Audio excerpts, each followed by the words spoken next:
Chapter 48. One day, not long after this, word came to Joseph that his father was failing rapidly. So Joseph went to visit him, and he took with him his 2 sons, Manasseh and Ephraim. When Jacob heard that Joseph had arrived, he gathered his strength and sat up in bed to greet him. Jacob said to Joseph, God Almighty appeared to me at Luz in the land of Canaan, and blessed me. He said to me, I will make you a multitude of nations, and I will give this land of Canaan to you and your descendants as an everlasting possession. Now I am adopting as my own sons these 2 boys of yours, Ephraim and Manasseh, who were born here in the land of Egypt before I arrived. They will inherit from me, just as Reuben and Simeon will, but the children born to you in the future will be your own. The land they inherit will be within the territories of Ephraim and Manasseh. As I was returning from Padan, Rachel died in the land of Canaan. We were still on the way, just a short distance from Ephrath, that is Bethlehem. So, with great sorrow, I buried her there beside the road to Ephrath. Then Jacob looked over at the 2 boys. Are these your sons? He asked. Yes, Joseph told him. these are the sons God has given me here in Egypt. And Jacob said, Bring them over to me, and I will bless them. Now Jacob was half blind because of his age and could hardly see. So Joseph brought the boys close to him, and Jacob kissed and embraced them.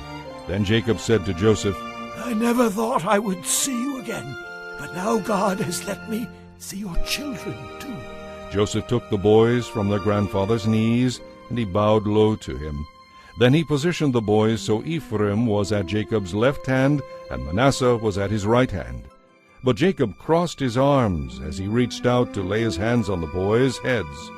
So his right hand was on the head of Ephraim, the younger boy, and his left hand was on the head of Manasseh, the older. Then he blessed Joseph and said, May God, the God before whom my grandfather Abraham and my father Isaac walked, the God who has been my shepherd all my life, and the angel who has kept me from all harm, may he bless these boys. May they preserve my name and the names of my grandfather Abraham and my father Isaac, and may they become a mighty nation. But Joseph was upset when he saw that his father had laid his right hand on Ephraim's head.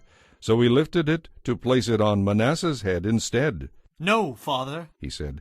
this one over here is older. Put your right hand on his head. But his father refused. I know what I'm doing, my son, he said. Manasseh, too, will become a great people, but his younger brother will become even greater. His descendants will become a multitude of nations. So Jacob blessed the boys that day with this blessing.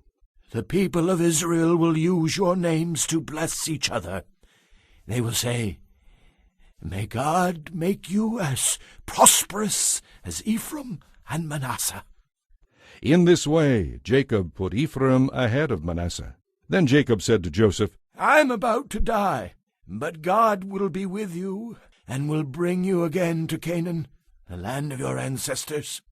And I give you an extra portion beyond what I have given your brothers, the portion that I took from the Amorites with my sword and bow.